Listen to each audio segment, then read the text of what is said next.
예, 안녕하세요. 기업의 환경 관리를 맡은 조명직이라고 합니다. 여기 나와 있듯이 제가 있는 곳은 여기 있고요. 그 다음에 이메일 어드레스는 저기 나와 있습니다. 오늘 2시간하고 내일 2시간하고 크게 4시간을 제가 담당을 하게 될 거고요. 제가 강의할 거는 기업이 영업활동을 함에 따라 발생하는 환위험을 어떻게 관리하느냐, 그거에 따른 초점을 갖다가 매기게 될 것입니다. 그래서 제가 강의하는 거는 크게 그 기업이 영업활동에 따른 회계 처리, 그 다음에 손익계산서를 갖다가 한번 살펴보고요. 그 다음에 제가 말씀드린 게 실제적으로 타당하게 맞아 들어가는지 한 예를 들어서 설명을 드릴 거고요. 그 다음에 기업의 환위험 관리 절차에 대해서 설명을 드릴 겁니다. 그래서 총 4시간이고요. 오늘 2시간, 내일 2시간 그렇게 배우면 될 것 같습니다. 아시는 바와 같이 사실은 올해 예상 환율 레인지가 1,030원에서 한 1,050원 정도였어요. 그죠? 근데 1월이 채 가기도 전에 환율이 지금 2월 거의 말이긴 한데요. 환율이 1,030원에 1,050원이라고 그랬는데 1,070원 그타그타 하다가 1,098.3인가요? 그걸 고점을 찍고, 제가 오늘은 장 종료되는 거를 못 보고 나와서 잘 모르겠는데 오늘은 75원, 76원 대 지금 움직이고 있습니다. 제가 이 강의가 이제 봄하고 가을에 1년에 2번 이루어지는데요. 작년같이 이제 꾸준히 빠졌을 때는 들어오시는 분들이 한 10분에서 15분밖에 안 오셨어요. 근데 이번에는 봄 되기 전에 환율이 많이 움직이니까 아마 당겨서 강의를 개설한 것 같은데, 보시는 바와 같이 한 30분 넘게 오시는 것 같으시더라고요. 그래서 이 환위험 관리가 사실은 이렇게 양떼처럼 몰려다니는 게 아닌데, 그러니까 평소에 환율이 움직이던 말던 꾸준하게 환위험 관리를 해야 되는데, 꼭 이렇게 환율이 많이 움직일 때 관심을 가지시고, 그 다음에 움직이지 않을 때는 또 관심을 또 등한시하고, 좀 이런 게 결과적으로는 환위험 관리에서 가장 큰 문제가 아닌가, 그런 생각을 하고 있습니다. 어쨌든 제가 설명드릴 것은 여기 앞에서 환율 전망을 해드리고, 이번 연도의 하이는 얼마고 이번 연도의 로우는 얼마니까 이렇게 환위험 관리를 하시면 돈을 많이 버실 겁니다 라고 얘기를 드리면 그게 가장 좋겠지만, 저도 신이 아닌 거고요. 제가 그렇게 얘기를 한다고 한들 환율이 또 그렇게 움직이지도 않습니다. 그러면 이렇게 변동성이 많을 때 과연 환위험 관리를 어떻게 해야 되느냐, 그거에 대해서 설명을 드리려고 하고요. 결국 답은 백투더 베이직이라는 거죠. 기본에 충실하자는 겁니다. 그래서 환위험 관리가 과연 무엇인가에 대해서 다시 한번 살펴보고, 살펴보는 거에 대해서 어떤 함의가 있다면 변동성이 많을 때도 어떻게 진행을 해야 된다, 그 정도로 정리할 수 있을 것 같아요. 그래서 제가 저번 주인가 저저번 주 부산에 가서도 한 2시간 강의하고 왔는데, 기업체 분들도 계시고요. 우연히 무슨 대학교 동아리 학생분들이 한 6명이 왔더라고요. 그래서 우연히 제 강의가 끝나고 이렇게 가는데 그분들을 갖다가 제가 이렇게 쫓아가게 됐어요. 그래서 강의가 끝난 다음 학생들이 뭐라고 하나 이렇게 들어봤더니, 그럼 어쩌자는 거야? 환위험 관리를. 그런 얘기를 하더라고요. 그러니까 그 친구들이 원했던 건 환율이 이런 레인지에 있고 하이에서 팔고 로우에서 사시면 되고 그러면 이익이 나니 그렇게 환위험 관리를 한다라는 얘기를 듣고 싶어 한 모양인데, 계속 말씀드리지만 환율은 그렇게 움직이지 않습니다. 그러니까 미래의 불확실성이기 때문에 미래의 불확실성을 어떻게 리스크 관리를 하느냐, 거기에 초점을 두셔야 되는 거예요. 아시는 바와 같이 우리나라에 오신 분들은 중소기업이긴 하지만 대기업이라고 하는 가장 큰 S전자랑 H자동차 같은 경우에는 영업이익률이 10%가 넘어요. 그러니까 우리나라 기업에서 영업이익률이 10%가 넘는 데는 2군데 정도밖에 없습니다. 근데 환율이 1,050원에서 1,090원 갔다가 지금 한 1,070원대에 와 있는데요. 그러면 환율이 움직이면서 이 변동폭으로 늘어날 수 있는 영업이익률이 4%, 2% 되는 거예요. 그럼 여러분들이 제조를 하거나 아니면은 갖다 팔거나 해가지고 남은 이익률이 기본적으로 몇 프로 안 될 텐데, 환율에서 스윙을 갖다가 이렇게 해버리면, 그죠? 그게 기회 이익이 될지, 기회 손실이 될지 아무것도 모른다는 거죠. 그러면 이런 상황에서 어떻게 환경 관리를 할 것이냐? 그게 제 강의의 초점입니다. 아시겠죠? 그래서 강의를 갖다가 들어가도록 하겠습니다. 그래서 처음에는 기업의 환경 관리,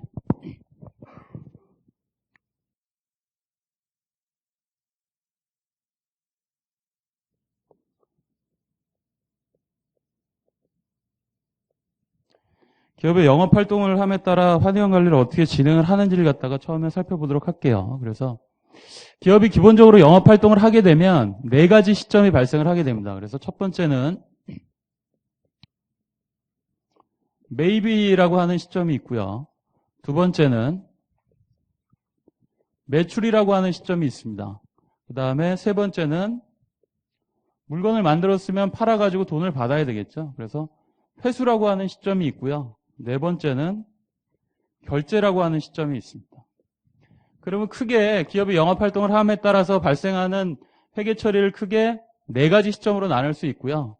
매입, 매출, 회수, 결제 이렇게 이루어지게 됩니다. 그러면 실제적으로 매입, 매출, 회수, 결제가 이루어지면 회계 처리가 어떻게 되냐면 매입 시점에서는 차변에 매입을 잡고요. 오른쪽에 외상 매입금을 잡게 됩니다. 어카운트 페이어블이라고도 하죠. 그 다음에 매출 시점에는요. 오른쪽에 매출을 잡고요. 돈이 들어와야 되니까 외상 매출금이라고 찍혀요. 어카운트 리시버블이요. 그 다음에 회수 시점에는요. 여기 있는 외상 매출금이 그대로 내려오면서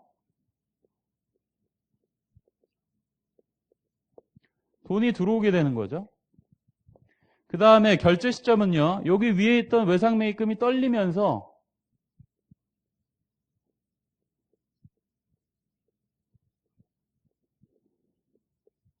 돈이 이렇게 나가게 됩니다. 그래서 실제적으로 영업활동을 하면서 발생되는 회계처리는 매입, 매출, 회수, 결제 시점으로 이루어지고요. 여기 따른 회계처리는 이렇게 분계가 되고 있어요. 그러면 여기 나와 있는 분계를 손익계산서에 한번 갖다 놔보죠. 손익계산서에 갖다 놓습니다. 손익계산서는 어떻게 되냐면 여기 나와 있는 매출이 제일 위로 올라가요. 그 다음에 여기 있는 매입이 매출 원가라고 하죠. 요 밑으로 내려옵니다.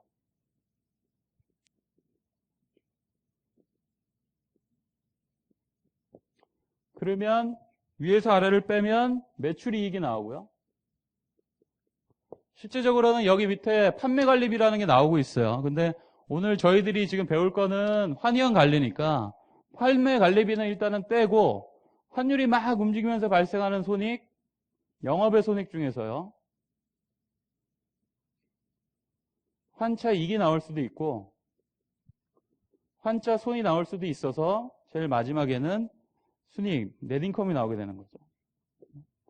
이렇게 영업의 활동에 대해서 회계 처리를 하고요.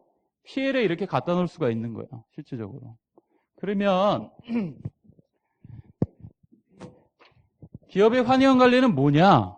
그러는 거죠. 기업의 환위원 관리는 뭐냐? 그래서 영업 활동을 오늘 크게 세 가지로 나누어 볼 겁니다. 그래서 처음에는 수출형 기업이고요. 두 번째는 수입형, 세 번째는 상사형 이렇게 나눌 거예요. 그래서 이게 어떤 말이냐? 수출형 기업은 국내에서 만들어 가지고요. 그 다음에 달러를 받는 거고요. 수입형 기업은 그 반대고 상사형은 실제로 달러를 주고 달러를 받는 거래요. 그럼 이게 환위원 관리랑 어떻게 연결이 되느냐 하면 수출형 기업을 보면은요. 국내에서 만들어서 해외에 판매를 하게 되잖아요. 그렇게 되면 회계 처리가 될 때 이 매입은 원화가 되는 거고요. 그렇죠? 매출은 달러가 들어와요. 여기도 마찬가지로 달러가 들어오고요. 외상 매입금은 원화로 나간다는 얘기죠. 그러면 아무리 달러로 회계 처리가 돼도 국내에서는 이 가치가 뭔지를 몰라요. 왜요? 통화가 원화가 아니니까. 그렇죠? 그럼 이게 원화로 바꿔주는 게 뭐예요? 여기 나오겠지만 어떤 환율이겠죠. 그죠? 그래, 이 환율하고 이게 맞아떨어지면서 실제적으로는 어떻게 돼요? 손익이 막 변할 거 아니에요. 그죠? 그 손익이 변하는 거, 그게 환 리스크입니다. 이해하시겠어요? 그러면 어떻게 될까요? 수출기업의 환위험은요, 여기 나와 있는 매출이 여기로 올라가요. 매입은 어떻게 돼요? 여기로 들어오죠. 이 매출하고 회수하고 환율이 바뀌면서 환차 손익이 발생을 할 거 아니에요. 그죠? 그럼 이게 달라고 원하고 환차 손익이 발생을 하면 실제적으로 넷인컴이 흔들려 버리잖아요. 이게 수출기업의 환위험이라는 거예요. 이해하시겠어요? 그러면 수입기업을 갖다 보죠. 수입기업은 실제적으로는 어떻게 되죠? 돈이 나가는 거는 달러고요. 돈이 들어오는 거는 원화예요.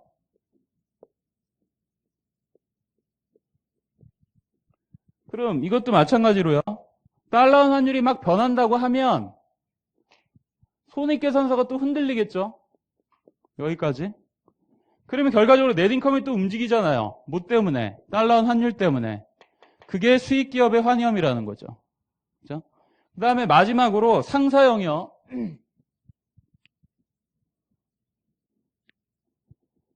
상사형은 어떻게 되느냐? 여기 나와 있는 놈이 다 달러예요.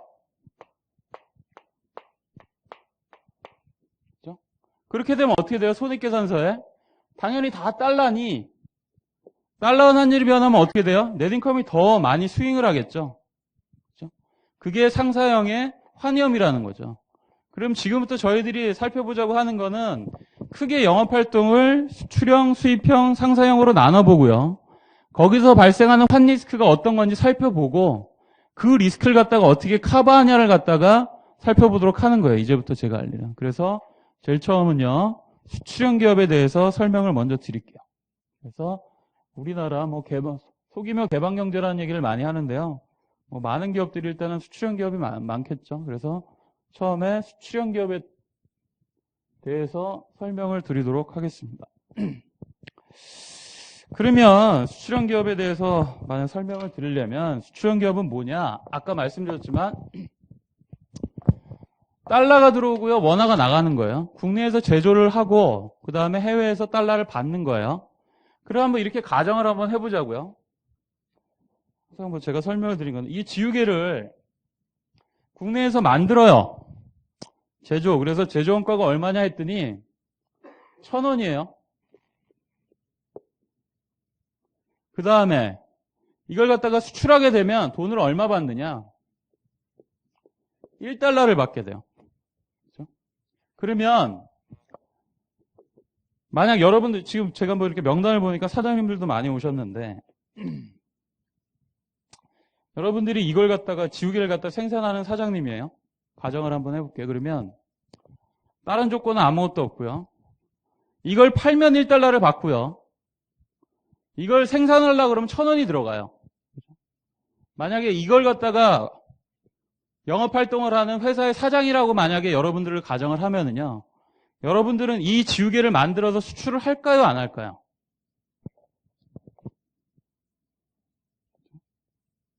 쉬운 얘기죠. 오늘 2시간, 내일 2시간 겪어보시면 아시겠지만 제가 질문 드리는 거는 제가 그렇게 많이 알지 못하기 때문에 어려운 걸 갖다가 질문을 안 해요. 그렇죠? 지우개를 생산하면 1,000원이 들고요. 이걸 갖다 수출하게 되면 1달러가 들어와요. 그죠? 그럼 여러분들이 사장님이라면 어떻게 하겠어요? 이 공장을 돌리시겠어요? 안 돌리시겠어요? 돌린다. 공장 돌린다. 안 돌린다. 자, 저는 잘은 모르겠는데요. 저는 제가 사장이 아니라서 잘은 모르겠는데, 기본적으로 장사라고 하는 거는 뭐죠? 딱 하나밖에 없어요. 돈이 남아야 되는 거예요. 그죠? 저는 제 생각이 맞는지 모르겠는데요. 기업에 존재하는 의미는 뭐죠? 세금 내고요. 고용하면 되는 거예요. 봉사활동, 그거는 하면 좋고 말면 되는 거죠. 어쨌든 기업은 돈이 남아야 뭐를 하는 거잖아요. 그러면 실제적으로 들어오는 돈이요. 그죠? 나가는 돈보다 크거나 같아야 될 거 아니에요. 그죠? 이 조건이 충족되지 않으면 여기 나와 있는 공장을 돌릴 수 있어요? 안 돌릴 수 있어요? 못 돌린단 말이야, 기본적으로. 그러면 1달러가 있고요. 원화가 있어요. 이걸 갖다가 중학교 때 배웠던 어려운 얘기를 하면 뭐죠? 2원 1차 방정식이죠. 그죠? 2원 1차 방정식은 식이 하나가 있으면 풀리질 않아요. 왜요? 변수가 두 개 있으니까. 그죠? 얘하고 얘하고를 갖다가 어떻게 비교를 해요? 얘는 다른 놈이잖아요. 얘하고는. 지우개가 1,000원이고요. 마크펜이 2,000원이라고 하면 같은 원화니까 마크펜이 지우개보다 1,000원이 더 높다라고 얘기를 할 수 있잖아요, 가격이. 근데 얘는 달러고요. 얘는 원화예요. 두 개를 어떻게 비교를 해요? 두 개를 비교 못 하잖아요. 그렇죠? 그러니까 뭐가 필요해요? 교환 가치인 환율이 필요한 거예요. 이해하시겠어요? 그래서 항상 환율이라고 하는 놈이 끼어든다라는 거죠. 그래서 예를 들어가지고 달러원 환율이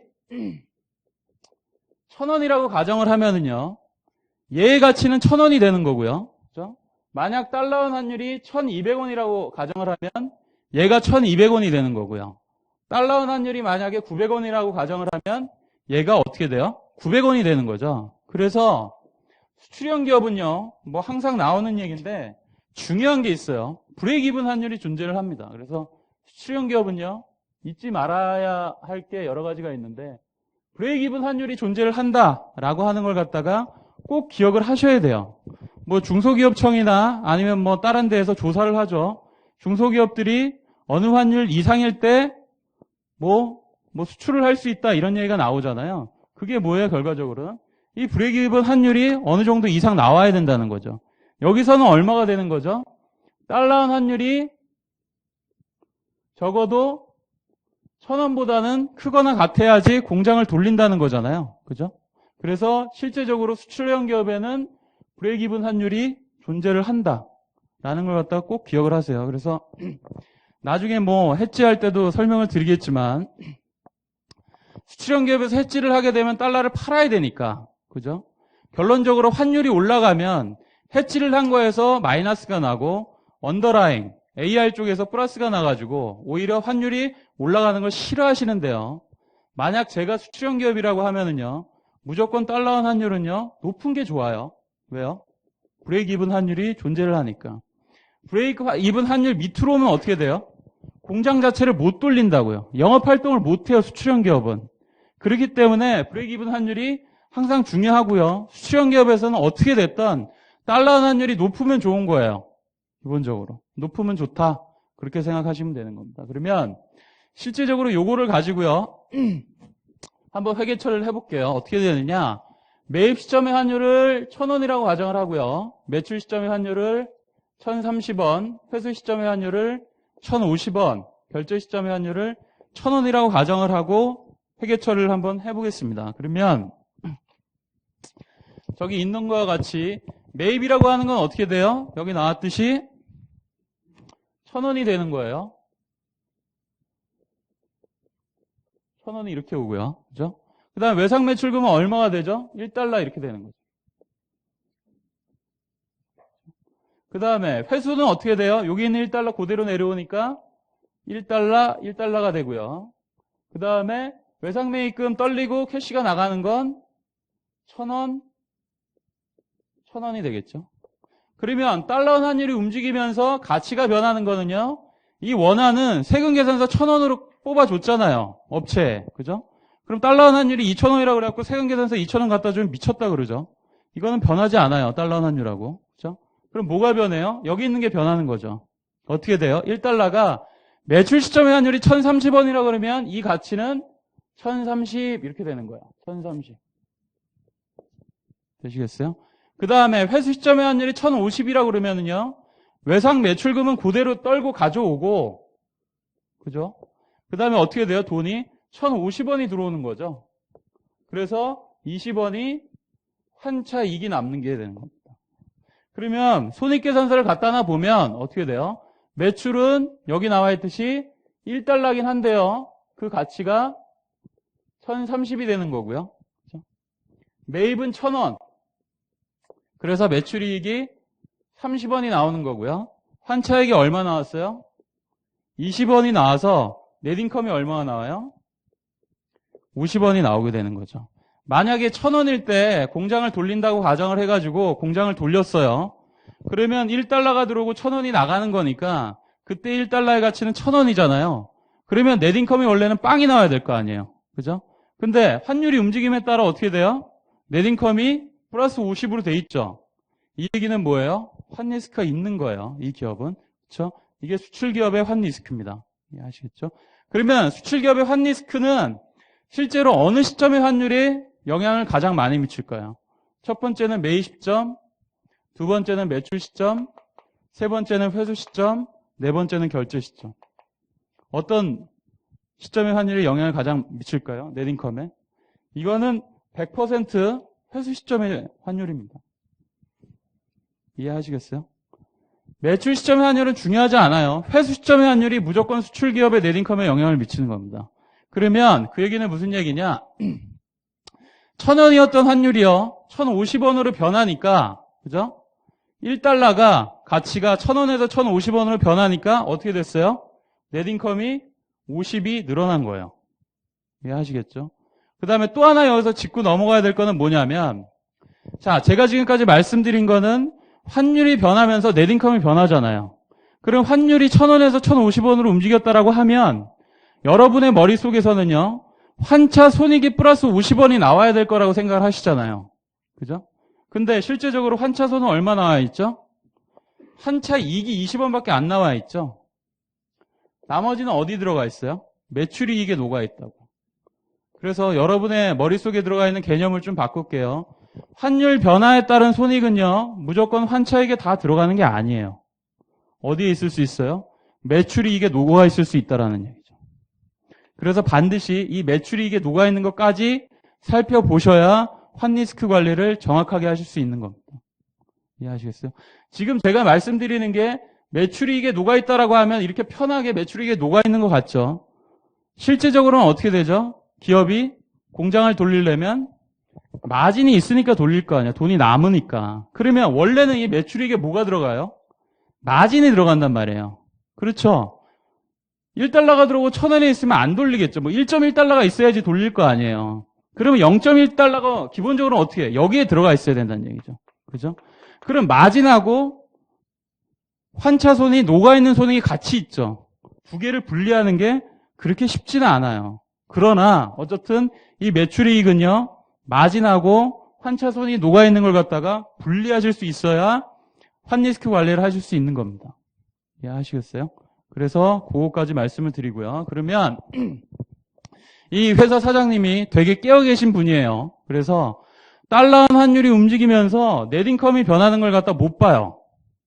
못 봐요. 그래서 사장님이 생각을 했어요. 나 1달러 1,000원에 확정시키고 싶다라고 했어요. 그게 뭐죠? 회지 거래, 그 다음에 외환 거래가 되는 거죠. 그래서 외환 거래를 했습니다. 그래서 외환 거래를 진행을 하는데요. 소위 얘기하는 FX 거래요. 외환 거래라고 하는 거는요, 크게 요소가 5개가 필요해요. 뭐가 필요하냐면 거래일이 필요하고요, 만기일이 필요해요.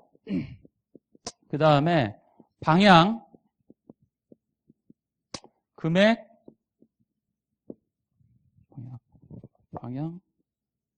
금액, 그 다음에 환율. 이렇게 필요해가지고 이렇게 외환거래를 진행을 한다라고 가정을 해볼게요. 그러면 사장님이 외환거래를 언제 했냐면 1달러가 들어오고 1,000원이 나가니까요. 이 의사결정을 한 거는 언제예요? 달러 환율이 1,000원일 때 의사결정을 한 거잖아요. 그럼 나는 이 1달러라고 하는 놈은 환율 변화에 따라 계속 가치가 변하니 기분이 나쁘다는 거죠. 그러면 그 당시에 내가 의사결정을 했을 때 환율 1,000원으로 팔아버리겠다라고 하는 거죠. 그죠? 만약 1,000원으로 팔아버리겠다라고 하면 어떻게 돼요?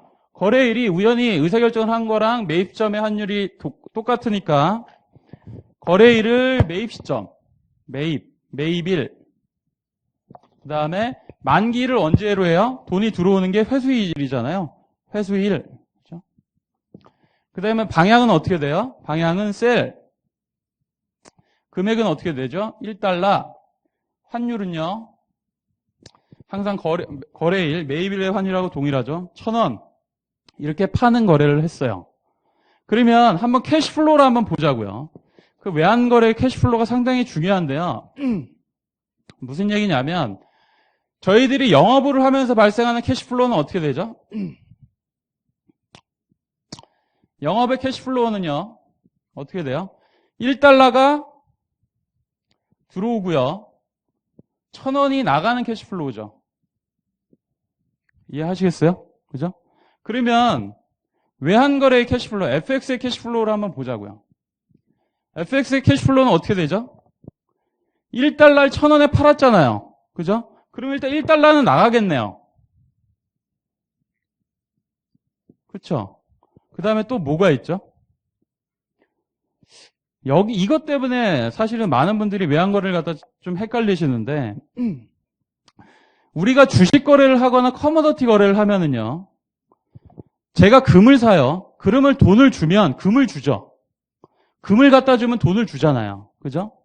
주식을 사고 싶으면 어떻게 해요? 제가 돈을 주면 주식을 주죠. 주식을 갖다 팔면 돈을 줘요.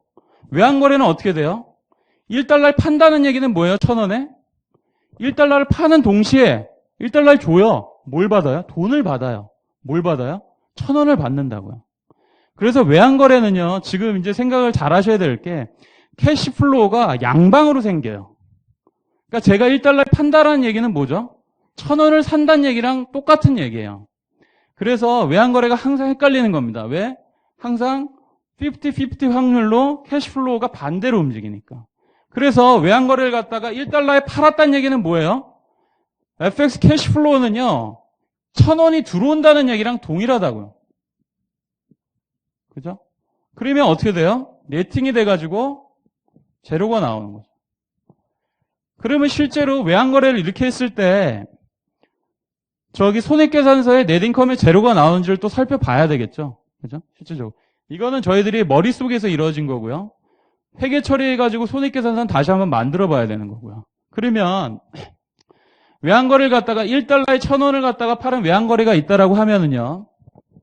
외환거래는요. 회계 처리가 언제 일어나냐면 항상 세틀 시점, 딜리버리 시점이 일어나요. 언제요? 만기일날. 만기일날 일어납니다. 항상요. 평가 빼고 항상 만기일날 일어나요. 그러면 회수일날 회계 처리가 어떻게 되는지 한번 살펴볼까요? 1,000원을 팔았잖아요. 1달러에 팔았잖아요. 얼마에? 1,000원을 팔았잖아요. 그러면 일단 자산의 감소, 외화 자산의 감소가 되죠. 뭐요? 1달러가 나가요. 그렇죠? 팔법에 의하면 외화 자산의 감소. 그러면서 뭐가 들어오죠? 원당, 원화, 당자가 들어오는 거죠. 원화 자산이 늘어나죠. 얼마가 들어와요? 1달러에 1,000원을 주고 팔았으니까 1,000원이 들어오겠죠. 그죠? 근데 이 1달러라고 하는 거는요. 실제로 회계 처리가 회수일 날 되니까 회수일 시점에 환율을 타고 들어갈 거 아니에요. 회수일 시점의 환율이 얼마예요? 1,050원이죠. 그럼 얘 가치는 1,050원 이렇게 될 거라고요. 그죠? 그러면 왼쪽하고 오른쪽하고 왼쪽이 작으니까 50원하고 환차손 이렇게 나온다고요. 이해하시겠어요? 그러면 여기 나와 있는 환차손을 여기다 갖다 놓으면은요. 넷인컴은 어떻게 돼요? 제로가 되는 거죠. 이해하시겠어요? 그래서 환위원 관리는요. 실질적으로 머릿속에 나와 있는 캐시플로우하고 회계 처리하고 여기 나와 있는 손익계산서를 정확하게 이해를 하셔야 되는 겁니다. 여기서 또 하나 보셔야 되는 거는요. 여러분들이 환위원 관리를 잘해서 100% 해지를 했다라고 하면 여러분의 머릿속에서는요. 환차 손익이 제로가 나와야 될 것 같죠. 그렇잖아요. 그죠? 환위원 관리를 해가지고 환리스크가 없어요. 그럼 환차 손익이 제로가 나와야 될 것 같죠. 근데 어떻게 돼요? 영업의 손익 쪽에 보면 마이너스 30이 나와 있죠. 환리스크 제로를 갖다가 만들어 놨는데도. 왜 그래요? 환차 손익이 매출이익에 녹아 있으니까 그래요. 이해하시겠어요? 그래서 가끔씩 신문지상에 환차 손익이 제로 아니면 환차 손익이 플러스 낮다고 환리스크 관리를 잘하는 기업 그렇게 뜨잖아요. 다 뻥이에요. 잘못된 거예요. 왜 그렇죠? 매출이익 쪽에 녹아있는 게 있으니까요. 이해되시겠어요? 그래서 그것까지 이해를 하셔야 되고요. 그 다음에 또 하나는 뭐냐면요. 좀 대단히 억울한 일인데 뭐 어떤 기업이나 그게 뭐 크거나 작거나 상관이 없이 보통은요.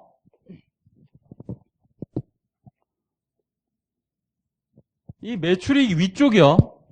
이거는 어디서 담당을 하냐면요. 영업 담당 임원이 담당을 해요. 그죠? 보통 많은 경우에요. 요 영업의 손익 요 밑쪽은요. 누가 담당을 해요? CFO가 담당을 하죠.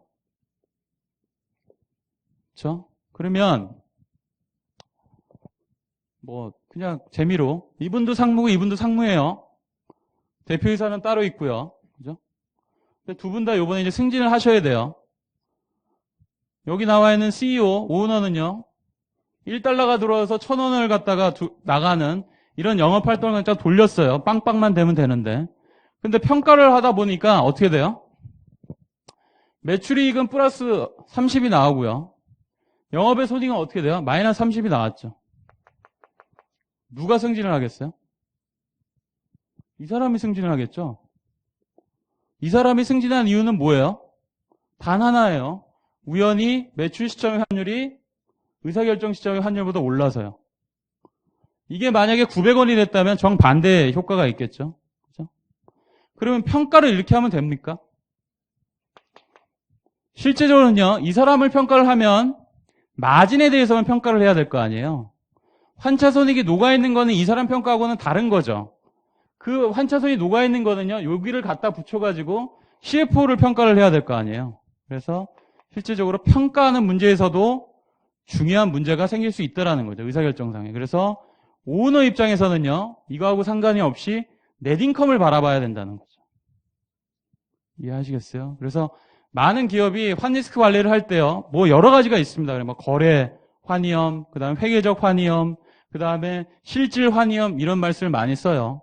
근데 여기 있는 거를 관리를 하는 거, 영업의 손익을 관리를 하는 거, 이걸 갖다가 회계적 환위험 관리라고 하고요. 여기 넷인컴을 관리를 하는 게 실질 환위험 관리라고 해요. 그러면 여길 관리하는 게 맞느냐, 여길 관리하는 게 맞느냐 여러 가지 뭐 이론이 많은데 일단 제가 말씀드리는 원칙은요. 이 넷인컴을 관리를 하는 겁니다. 실질적으로. 넷인컴을 제로로 만드는 거예요. 이해하셨어요? 그럼 이렇게 있고요. 그 다음에 이제 여기서 나오는 문제가 또 하나가 더 있는데 그 환위험 관리를 하기 위해서 뭐 한 분을 뽑았어요. CFO를 뽑았어요. 그렇죠? 뭐 환율에 대해서 잘 알고 금융시장에 대해서 잘 알고 근데 CEO가 CFO를 부르죠. 무슨 얘기인가 하면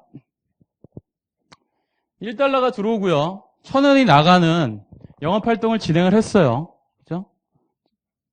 영업활동을 진행을 했다고요. 그런데 해지를 안 했으면, 외환거래를 안 했으면은요, 실제적으로 얼마가 나와요? 순이익이? 50원이 나오잖아요. 그죠? 근데 이 CFO가 어디서 들은 건 있어가지고 환율 변화에 따라서 넷인컴이 변하는 게 환리스크다. 그죠? 환리스크를 관리하기 위해서 파셔야 됩니다. 그래갖고 팔았어요. 그랬더니 어떻게 돼요? 넷인컴이 제로로 변했다고요. 그럼 CFO 입장에서는요. 내 주머니에 원래 50원이 들어있어야 되는데 저놈 때문에 빵이 된 거예요. 억울하잖아요. 그죠? 억울하면 어떻게 해요? 일단 부르죠. 일단 부르는 겁니다. 그죠? 내 주머니에 50원이 들어와 있어야 되는데 너 때문에 빵이 됐어. 너 책임져. 이런 일들이 시도 때도 없이 많이 발생을 하는 거죠. 그렇죠? 만약 여러분들이 뭐 대표이사도 계시고 뭐 담당자도 계시고 그러지만 만약 여러분들이 CFO예요. 그리고 제가 오너라고 한번 가정을 한번 해볼게요. 제가 대표이사예요. 그래서 야 가만히 있었으면은 넷인컴이 50원인데 네가 환위험 관리 하는 것 때문에 내 넷인컴이 제로가 됐어. 야 내가 너 월급도 주고 그래가지고 돈 많이 주고 뽑아놨는데 이 50원 빨리 찾아와. 그렇게 여러분들한테 얘기를 하면 여러분 어떻게 하시겠어요? 어떻게 하시겠어요? 실제로 뭐 시도 때도 없이 발생하는 거죠. 기업체에서. 이게 뭐 기업체가 크던 작건 맨날 발생하는 문제입니다. 그렇죠? 그래서 오히려 아까도 말씀드렸지만 수출형 기업에서는요. 브레이크이븐 환율이 있어서 환율이 올라가면 좋음에도 불구하고요. 해지를 했을 때는요. 이런 문제가 발생하기 때문에 빠지는 걸 더 좋아하는 거죠. 뭐 어쨌든 그런 이유가 있긴 한데 어쨌든 여러분이 CFO라고 그러면 어떻게 대답을 하시겠어요? 여러분들은. 대답을 못하면 계속 깨지죠. 뭐 변명이라도 해야 될 거 아니에요. 그렇죠? 기회를 드릴게요. 변명을 해보세요. 네? 네? 그렇죠? 뭐 제가 그 모범 답안을 말씀드리면 항상 윗분이 화나셨으면 사과를 해야죠. 죄송합니다. 뭐 일단 얘기를 하시고 시작을 하셔야 되죠. 그렇죠? 지금 이 CEO가 그러니까 대표이사가 하는 얘기는 뭐죠?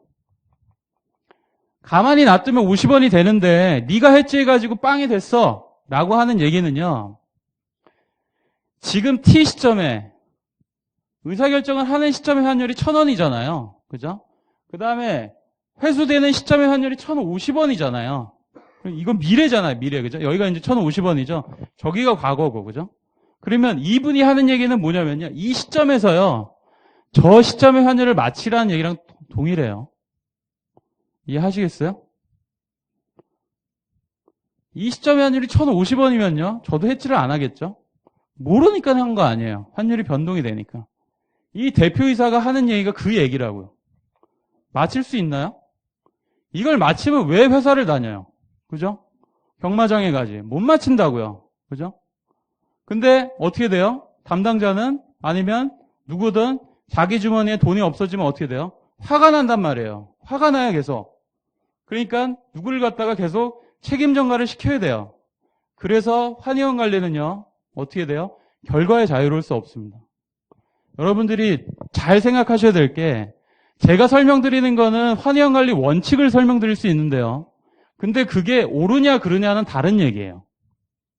그게 옳으려면은요. 미래에 예측한 환율 자체가 그죠? 제가 해지한 방향하고 동일하게 갚버려야 되는 거예요. 근데 그게 반대로 갚버리면은요. 그 사람은 아무리 원칙에 충실하고 했더라도 옳은 게 아니에요. 그른 거라고요.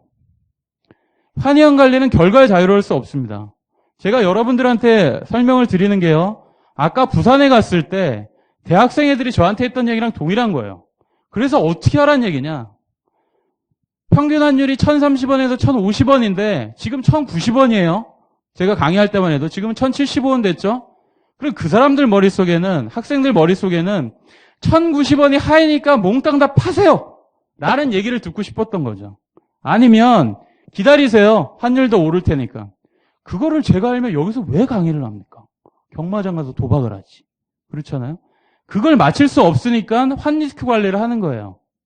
환리스크 관리를 했어요. 원칙적으로. 근데 어떻게 돼요? 이런 것 때문에 또 한 번 깨진다고요. 그래서 환리스크 관리는요. 다시 한번 말씀드리지만 결과에 자유로울 수 없어요. 이거는요. 잊으시면 안 돼요. 무조건 책임을 지는 겁니다. 환리스크 관리. 그래서 환리스크 관리는요.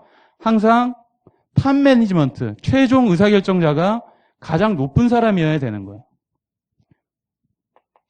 이게 결국 어떤 얘기냐면요. 그러니까 제가 항상 앞에서 강의를 할 때 죄송한 게 제가 인사이트가 있고요. 인투이션이 있어서 여러분께 이 환율은 팔아야 되고요. 저 환율은 사셔야 됩니다. 미래는 이렇게 흘러갈 거고요. 이렇게 좋은 세상이 있으니 이런 상품을 이용해 보세요. 아까 수출보험공사 와서 이렇게 얘기를 해드리면 좋겠죠. 근데 저는 제 인생이 그러질 않아요. 제가 그 제일 초창기에 다녔던 게 S전자였는데요. 그때 우리 사주를 받을 때 5만 원이었어요. 5만 원. 15년 전이니까요. 15년 전 더 됐죠. 5만 원이었어요. 근데 제가 그때 신입사원이었는데 부장급은 안 받아요. 5만 원. 왜? 더 떨어지니까. 더 떨어질 거니까. 그래서 막 실권이 엄청나게 많이 됐습니다. 그리고 어쩔 수 없이 막 신입사원들이 막 100주 이런 거 막 떠안았죠. 그게 지금 150만 원에 가 있어요. 제가 인투이션이 있었으면 그 주식을 다 샀겠죠. 여기서 강의하고 있지 않고. 그죠? 그거를 마치라고 하는 게 환의원 관리라고 생각하시는 분들이 많아요. 그렇지 않다고요. 환의원 관리는 그거를 마치는 게 환의원 관리가 아니에요. 캐시플로우를 일정하게 하는 거라고요. 다만 캐시플로우를 갖다 일정하게 한다고 결과에 자유로울 수는 없다라는 거죠. 그게 가장 중요한 겁니다. 그 다음에 또 하나요. 이 한 분은 또 다른 경우죠. 대표이사가 그래도 많이 깨어 있어요. 그래서 본인이 잘 생각을 해보니까 원래 50원이 나와야 되는데 CFO가 팔라고 그래가지고 뭐 재료가 나왔어요. 그렇죠? 재료가 나온 것까지 이해를 했어요. 아주 기분이 나쁘긴 하지만 재료가 나왔는데 이해를 했어요. 근데요, 이런 얘기를 해요. 무슨 얘기를 하냐면 환율이 오르면은요, 요즘 뭐 환율이 빠지지만 원자재 가격이 막 올라가잖아요. 그죠? 뭐 밀가루 가격이 올라서 뭐 라면 가격이 올라가고 막 그러잖아요. 그래 봤더니 이게 1,000원이 나가야 되는데요. 실제적으로 나갔을 때는 막 원자재 가격이 높아져가지고 1,100원이 돼버렸네요. 나갈 때는. 그러면 죽었다 깨나도요. 해지를 하게 되면 넷인컴이 얼마가 나와요? 마이너스 100이 나오겠죠. 왜냐하면 1달러가 들어오고 1,100원이 나가니까 1달러를 1,000원에 바꿔놨으니까요. 그러면 이 사장님이 드디어 폭발을 하는 거죠. 아니 내 주머니에 지금 50원이 있어도 기분 나쁜데 빵이 있는 것까지는 이해한다는 얘기죠. 근데 마이너스 100이 됐다라는 거는 이거는 뭐 있어서도 안 되고 있을 수도 없어요. 그죠? 이건 다시는 내 앞에서 죄송하다는 얘기도 하지 말라고 그랬어요. 그죠? 저번에 이게 생각이 나서. 그래서 제가 대표이사고 여러분들이 CFO예요. 또 여러분들을 깹니다. 어떻게 깨요? 야 나는 그래도 금융의 ABC는 알아서 환리스를 갖다가 해지하는 것까지는 이해를 한다. 넷인컴이 제로가 되는 것까지는 이해하지만 넷인컴이 마이너스 100은 너무한 거 아니냐. 너 네 돈 아니라고 네 맘대로 하는 거 아니냐. 라고 여러분들 갖다가 계속 블레임을 해요. 그럼 여러분들은 뭐라 그러시겠어요? 무슨 얘기인지 아시겠죠? 제가 무슨 말씀하죠? 제가 여러분들한테 말씀드리는 게 그렇게 뭐 먼 나라 얘기가 아니에요. 항상 일어나는 얘기입니다. 실제로 실무에서. 그렇죠? 뭐라고 대답을 하셔야 되겠어요? 항상 시작은 죄송합니다예요. 그렇죠? 상사가 혼내면 항상 죄송합니다라고 시작을 해야 됩니다. 그렇죠? 그게 대표이사건 뭐 임원이건 상관이 없이. 제가 이거를 잘 못해서 제가 지금 다니는 직장이 5번째 직장인데 뭐 로얄티라고 하는 건 뭐 눈꼽만치도 없죠. 다섯 번을 옮겼으니까. 그래서 뭐 많이 옮겼나 보네요. 어쨌든 죄송합니다를 꼭 하셔야 돼요. 그 다음에 뭐라고 얘기하시겠어요? 저게 환리스크 관리를 잘못한 건가요? 그러니까 여러분들이 환리스크 관리를 하면서 또 하나 아셔야 될 게요. 내 책임이 아닌데 환율만 움직였다라고 하면 모든 게 CFO 책임이 되는 거예요. 모든 게 환율이 움직였다고 하면. 무슨 얘기냐? 처음에 1달러가 들어오고 1,000원이 나간다고 했으니 이 1달러를 1,000원에 바꿔버린 거잖아요. 그죠? 그게 환리스크 관리잖아요. 처음에 1,100원이 나가고요. 1달러가 들어온다라고 하면은 이 공장 돌려요? 안 돌린다고요. 그러면 누가 잘못한 거예요? CFO가 잘못한 거야? 원가 관리를 잘못한 거잖아요. 원가 관리를. 무슨 말씀인지 이해하시겠어요? 왜 원가 관리를 잘못한 게 환율 움직였다고 CFO가 혼나야 되는 거예요? 그런 걸 갖다가 잘 이렇게 구별을 하실 줄 아셔야 되는 거예요. 무슨 얘기냐? 만약에 여기 나가는 1,000원이 환율에 영향이 있다, 부분이 있다 라고 가정을 하면 예를 들어서 50%는 환율을 갖다가 환율에 영향이 있고요. 50%는 안 변해요. 그러면 얘를 어떻게 해요? 500원으로 나눠놓고요. 이 500원은 0.5달러나 같다라고 생각을 해야 되는 거죠. 그죠? 그러면 1달러가 들어오고 500원이 나가고 0.5달러가 나가는 거래잖아요. 그러면 해지를 하게 되면 0.5달러만 팔아놨겠죠. 그렇게 되면은요, 같은 0.5달러가 결제가 되고 0.5달러가 회수가 되면 한쪽이 오르면 한쪽이 내려가고 페이오프가 한쪽이 내려가면 한쪽이 올라갈 거 아니에요. 그렇게 관리를 했겠죠. 원가 관리에서 그렇게 했다면.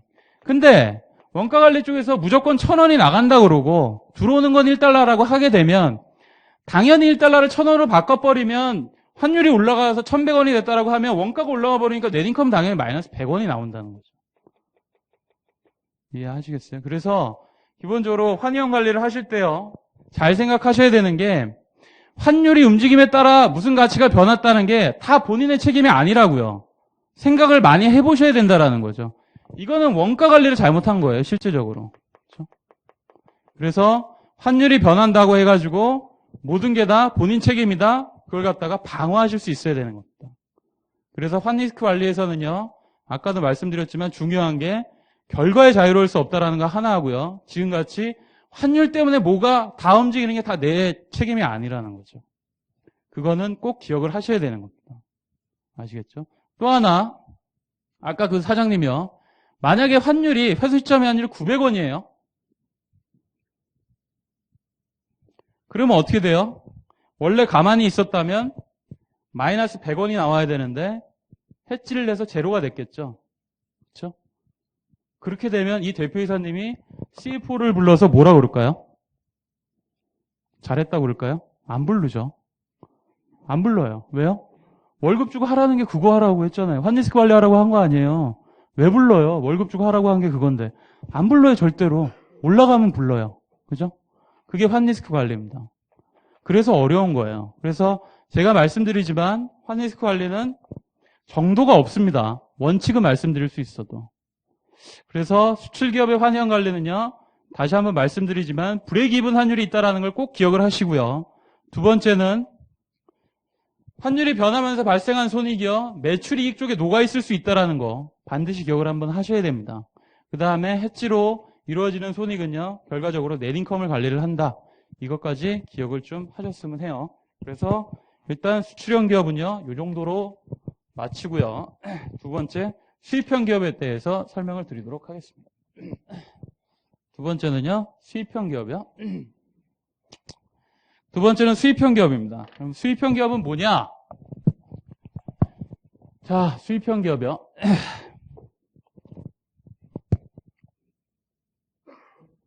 수입형 기업은 아까하고 달라요. 아까하고 반대예요. 뭐죠? 달러를 줘요. 달러를 주고 원화를 받아요.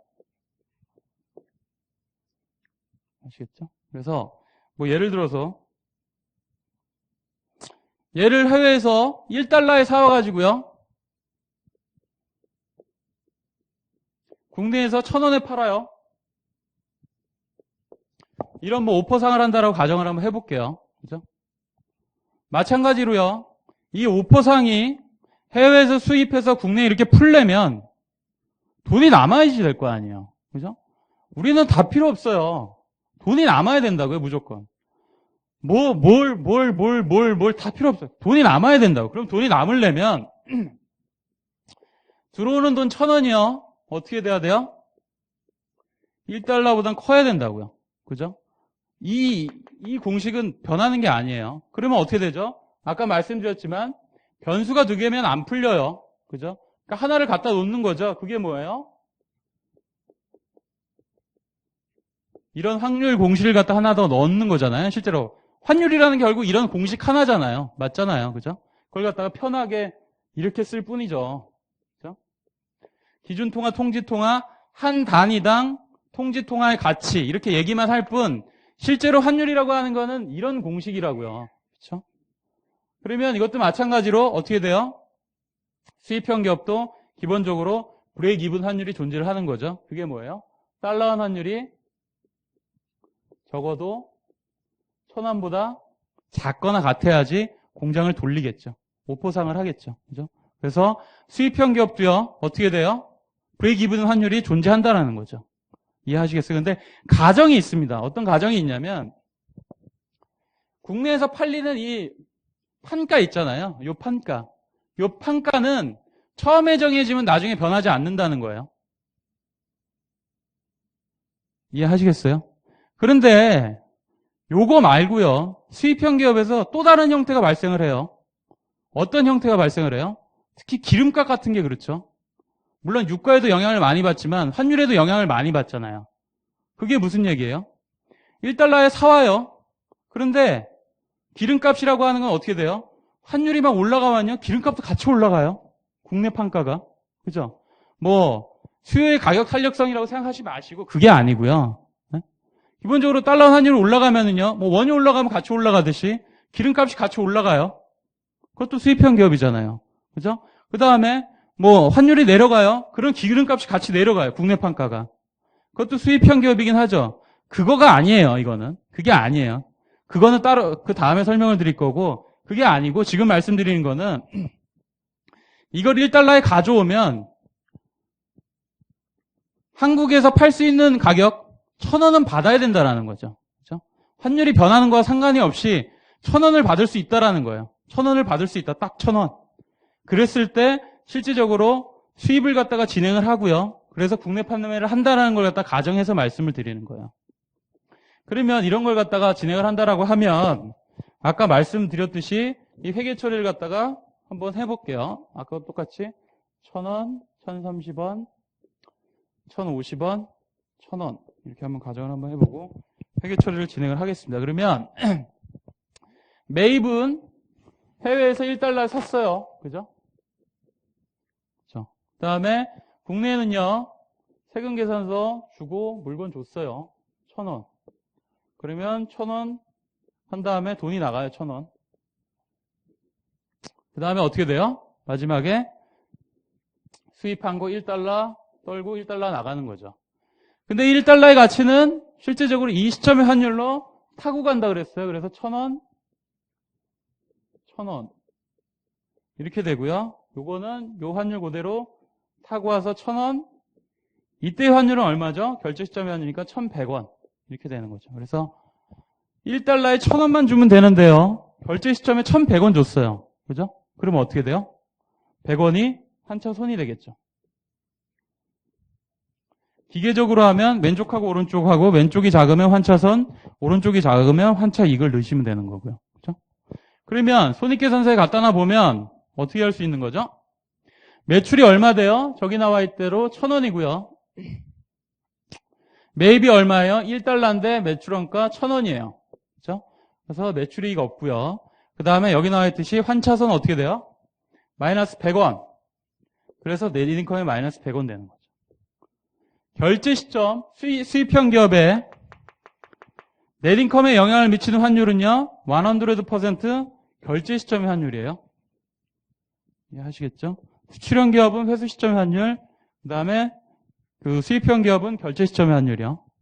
그리고 여기 나와 있는 것과 같이 이 의사결정을 했을 때 사장님이 적어도 1,000원보다 작거나 같을 때 공장을 돌렸잖아요. 그래서 이런 환리스크를 갖다가 커버하기 위해서 1달러를 1,000원에 바꿨어요. 1달러를 1,000원에 사는 외환거래, 즉 해치거래를 한다라고 가정을 한번 해볼게요. 그러면 여기 나와 있는 것도 변하게 되겠죠.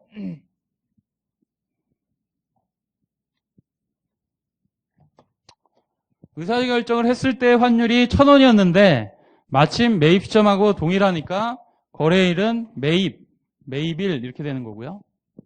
만기일은 얼마가 돼요? 결제될 때 돈이 나갈 테니까 결제일. 방향은 바이고요. 금액은 1달러. 환율은 1,000원이 되겠네요. 그럼 아까 말씀드렸지만 영업의 캐시플로우는요. 1달러가 나가고요. 1,000원이 들어오는 형태였죠. 그렇죠? FX 캐시플로우는 뭐예요? 1달러에 사죠. 1달러 사요. 1달러 샀다는 얘기는 뭐예요? 외환거래? 원화 줘야 될 거 아니에요. 외환거래는 항상 캐시플로우가 플러스 마이너스 같이 존재를 해요. 뭐가 들어오면 뭘 무조건 줘야 돼요. 뭘 줘요? 원화를 줘야죠. 원화를 주죠. 1,000원을. 그러면 캐시플로우가 제로가 돼서 저기 넷인컴이 제로가 나오는지까지 확인을 해줘야 되는 거죠. 그렇죠? 그러면 이런 외환거래를 하게 되면 회계 처리는 어떻게 돼요? 아까도 말씀드렸지만 외환거래는 세틀 시점, 딜리버리 시점, 만기에 딜리버리가 되고요. 그게 결제일이에요. 그죠? 결제일이 어떻게 돼요? 1달러가 외화 자산의 증가, 외화 당자요. 그 다음에 얼마 주고 사요? 1,000원이 나가겠죠? 원당, 자산의 감소. 그죠? 이 당시의 환율이 결제일이니까 1,100원이 되겠죠? 1,100원이요. 그러면 왼쪽하고 오른쪽이 작으니까 100원 환차익 이렇게 나오겠죠. 1달러를 1,000원에 샀는데요. 만개 1,100원이 됐어요. 그럼 100원의 이익이 나왔잖아요. 그게 환차이익이 발생이 되는 겁니다. 그래서 여기 나와 있듯이 환차이익이 플러스 100원 이렇게 찍히고요. 그 다음에 넷인컴이 제로가 되는 거예요. 이게 수출형 기업의 환이형 관리예요. 이해하시겠죠? 그럼 요거는 좀 단순하고요. 아까 말씀드렸지만 국내 판가가 환율에 연동이 돼 있다라고 가정을 한번 해볼게요. 환율은 저렇게 똑같이 놔두고요. 무슨 얘기가 하면 자, 캐시플로우가요. 1달러 나가요. 실제적으로 수입품 같은 경우에는 그런 경우가 많죠. 1달러가 나가요. 근데 들어오는 원화는요. 퀘스천 마크예요. 이 퀘스천 마크가 뭐냐면 들어오는 날의 환율, 뭐 아니면 매출 시점의 환율로 원화가 변한다는 얘기죠. 무슨 얘기냐? 매출 시점의 환율이 달러원 환율이 1,000원이라면 들어오는 게 1,000원이에요. 달러원 환율이 2,000원이라면 들어오는 게 2,000원이 들어와요. 달러원 환율이 만약에 500원이다. 그러면 실제적으로 들어오는 게 500원이 된다는 거죠. 이해하시겠어요? 무슨 얘기인지? 그러면 이런 수입형 기업의 환경 관리는 어떻게 해야 되느냐가 수입형 기업의 두 번째 이슈입니다. 그죠? 나가는 건 1달러고요. 들어오는 원화는 정해져 있지 않은데요. 매출 시점의 환율로 원화를 받아요. 그러면 실제적으로는요.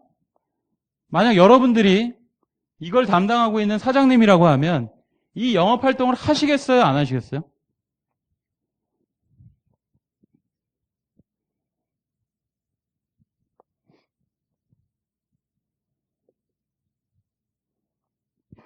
하시겠어요? 안 하시겠어요? 하시겠어요? 안 하시겠어요? 뭘 할까요? 이게 좀 독특하긴 한데 많이 발생하고 있는 영업 형태죠. 그죠? 이 얘기는 결국 뭐죠? 이게 브레이크이븐 환율이 있나요? 이게 결과적으로 들어오는 게 생긴 거는 원하지만 결과적으로 1달러랑 동일한 거잖아요. 그죠? 이게 뭐 노란머리 뭐 한국인 뭐 그런 거랑 비슷한 거잖아요. 그죠? 생긴 거는 원한데요. 결과적으로는요. 달러나 똑같은 거예요. 그죠? 무슨 얘기냐? 환율이 만약에 1,000원이에요. 1,000원이에요. 그러면 1,000원 받으면서요. 그때 환율이 1,000원이라면서요. 미래 나갈 달러를 1달러에 1,000원에 사면 되잖아요. 이해가 되세요? 만약에 매출 시점의 환율이 2,000원이잖아요. 그럼 내가 물건 팔면서 2,000원 받잖아요. 2,000원 받는 동시에 1달러를 2,000원에 사요. 환리스크 없잖아요. 그죠? 달러 환율이 500원이에요. 그럼 내가 팔면서 500원 받잖아요. 그 500원 받으면서 1달러를 500원에 사요. 그죠? 그렇게 하면 환리스크 없잖아요. 즉 뭐예요? 이런 형태는 브레이크이븐 환율이 존재하지 않는다는 얘기예요. 이해하시겠어요? 그래서 이런 경우에는 브레이크이븐 환율이 존재하지 않는다. 이런 영업 형태라고 하면 환율 수준은 중요하지 않다라는 얘기죠. 왜요? 환율이 아무리 높아지면 그 높아진 환율에 내가 1달러를 살 수 있으니까. 아무리 낮아지더라도 그 낮아진 환율에 1달러를 사면 되니까. 그죠? 이런 형태는 그래서 환리스크가 없어요. 그러니까 브레이크이븐 환율이 없는 거죠. 그럼 이런 경우에는 어떻게 환리스크 관리를 하느냐? 여기 한번 지켜볼까요? 일단 매입은요 1달러가 돼요. 동일하니까. 그죠? 근데 어떻게 돼요? 매출 시점의 환율로 원화를 받으니까 매출 시점에 내 원화는 얼마가 돼요? 1,030원이 되겠네요. 1,030원. 그죠? 그 다음에 회수되면 1,030원 떨고 1,030원이 들어오는 거고요. 그 다음에 결제는 어떻게 돼요? 이 1달러가 나가게 되는 거죠. 그죠? 그럼 요거는 1,000원 되는 거고요. 여기 1,000원, 여기 1,100원 되어서 실제적으로 100원 환차 손이 발생하게 되는 거죠. 그러면 아까하고는 다르게요. 어떻게 돼요? 손익계산서에 매출이 1,030원이 나오고요. 매출이 1,030원이 나오고요. 매입이 얼마가 나오죠? 매입이 1,000원. 그죠? 매출이익이 30원 나오고요. 환차손익이 마이너스 100원 나와서 마이너스 70원인 이런 손익계산서가 그려지게 되는 거죠. 환리스크가 왜 없냐? 팔릴 때 1달러를 사면 되니까. 얼마예요? 1,030원에. 그쵸? 그러면 이걸 회계 처리하게 되면 결제 시점에 회계 처리를 하게 되고요. 어떻게 돼요? 1달러를 샀는데 얼마에 샀어요? 1,030원에 샀죠. 이 1달러의 가치가 얼마예요? 1,100원. 그죠? 1달러를 1,030원에 샀는데 1,100원이 됐다면 70원이 이익이 났잖아요. 그래서 70원 환차익. 그래서 여기 나와 있는 플러스 70 제로가 되는 거죠. 그래서 아까 수입형 기업을 갖다가 첫 번째, 두 번째 말씀을 드렸는데요. 첫 번째 말씀드린 수입형 기업은요. 기본적으로 뭐예요? 브레이크 이븐 환율이 존재하는 거예요. 여러분, 제가 브레이크 이븐 환율이 존재하고 존재하지 않는다는 거는요. 대단히 중요한 문제예요. 영업활동을 함에 따라. 왜냐하면요.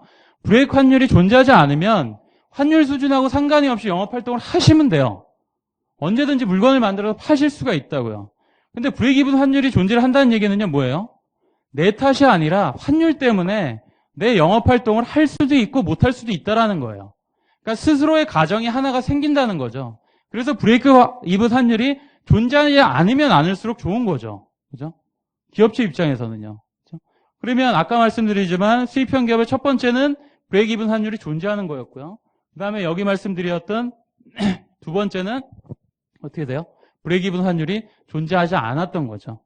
같은 수입형 기업이라도 영업활동에 따라 가지고 달라질 수 있다는 걸 갖다가 말씀을 드리는 겁니다. 그래서 보통 뭐 이 정도까지 100%까지 환율을 반영하지는 않지만 어쨌든 저런 기업도 가정을 해볼 수 있다는 거죠. 그래서 첫 번째 시간은요. 기업의 영업활동에 따른 환위형 관리, 회계처리, 손익계산서 중에 수출형 기업, 수입형 기업에 대해서 설명을 드렸고요.